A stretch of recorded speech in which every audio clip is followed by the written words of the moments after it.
The Quran gives the edict for fasting in 2:183.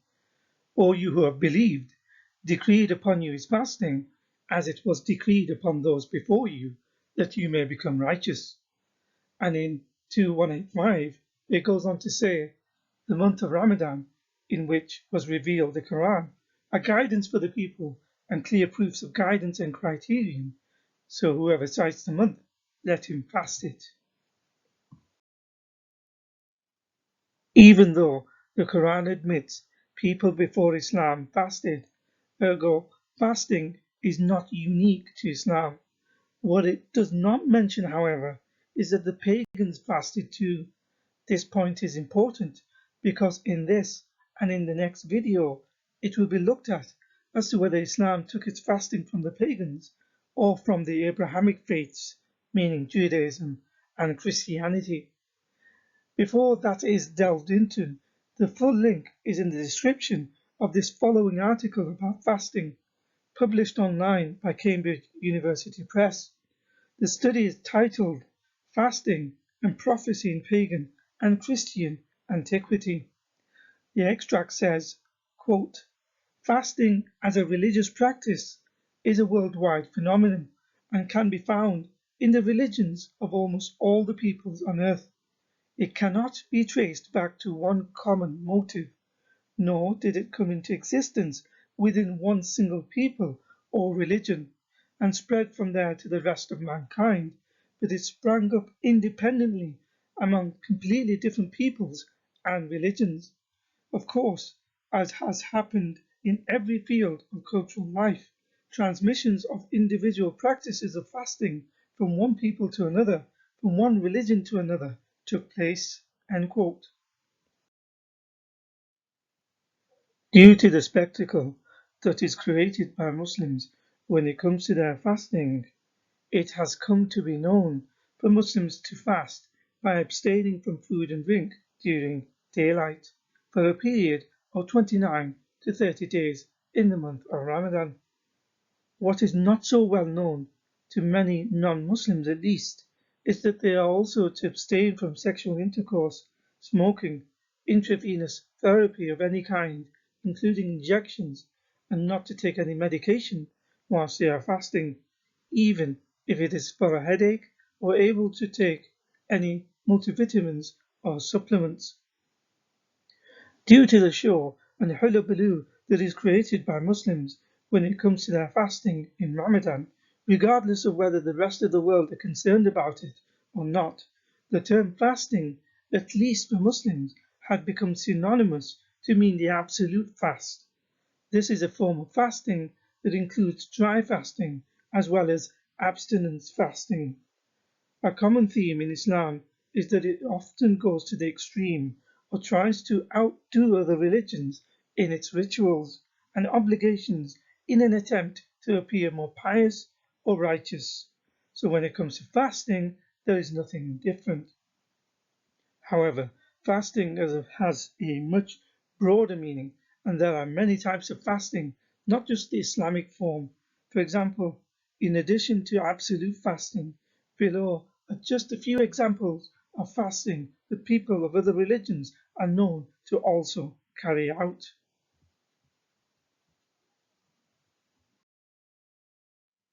Evidence in the book Islam the Honest Truth. The problem with imposing an extreme form of fasting on its adherents is that it often produces undesirable results and behavior, ranging from excessive binge eating, wastefulness of food, extravagance in spending, impatience, anger, increase in violence, lethargy, lack of productivity, danger in not being able to carry out certain jobs properly. There are health effects due to the duration, in addition to the impracticalities due to the geographical location. This was explained in the previous video. For example, the link is in the description on some of the medical harms, although bias cannot be eliminated as it was conducted by a Muslim researcher called Naina Mohammed from the Dubai Health Authority, titled Islamic Fasting Associated Adverse Health Effects, a Review. A section within the abstract says, quote, on the other hand, some studies have mentioned a few health problems associated with Islamic fasting, such as headaches, heartburn, constipation, dehydration, decreased sleep quality, and anemia, which may occur in some fasting individuals during Ramadan. End quote. As fasting has been practiced in religions before Islam, Ramadan being a sacred month and the concept of a whole month fast was known during the pre-Islamic period. The link is in the description with the references.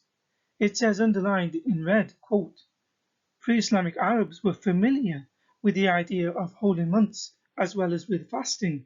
Certain passages in the Quran and some Muslim oral traditions make it likely that even the practice of fasting during a whole month was known to the ancient Arabs. End quote. Pictured here is a book by Muslim historian Farzana Moon, which also references Ramadan's pre-Islamic existence. The full article is in the description. In Morocco World News, there is an article with the title Understanding Ramadan, Its History and Original Meaning.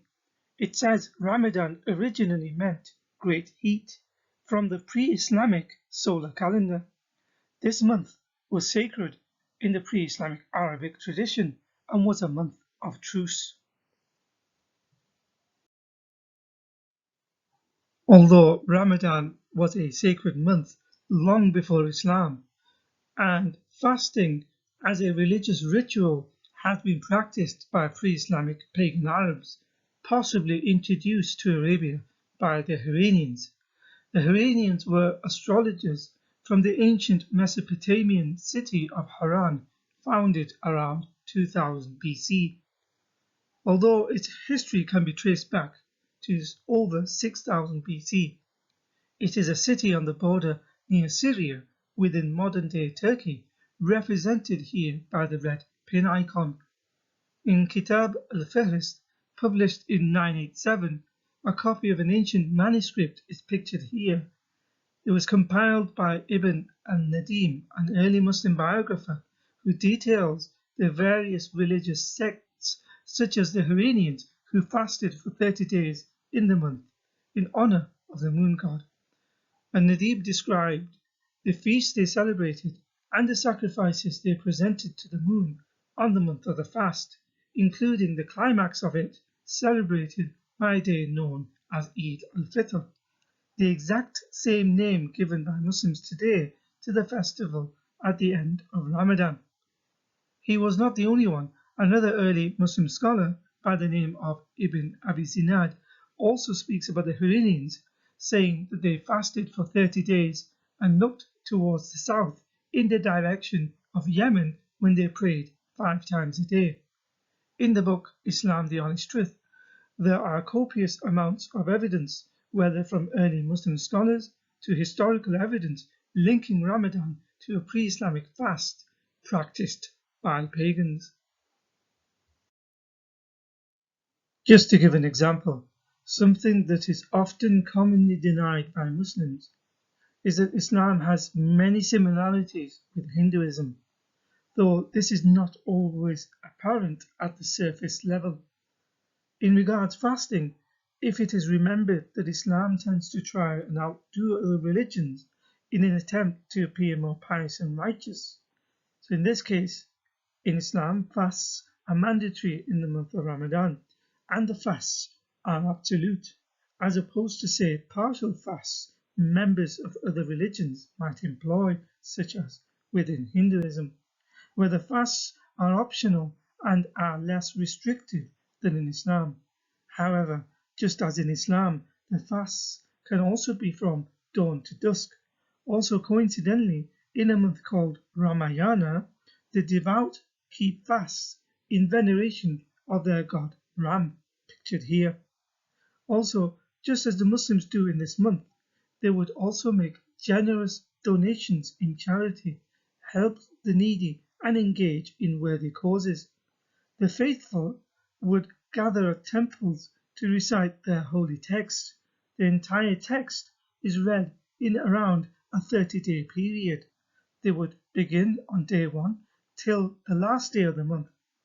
Within Islam, the entire Quran is recited in the month of Ramadan in the mosques, starting from day 1 till the end of the month. Even in modern times, Ramayana is celebrated and is closely connected to residents of certain Muslim countries. The full link is in the description.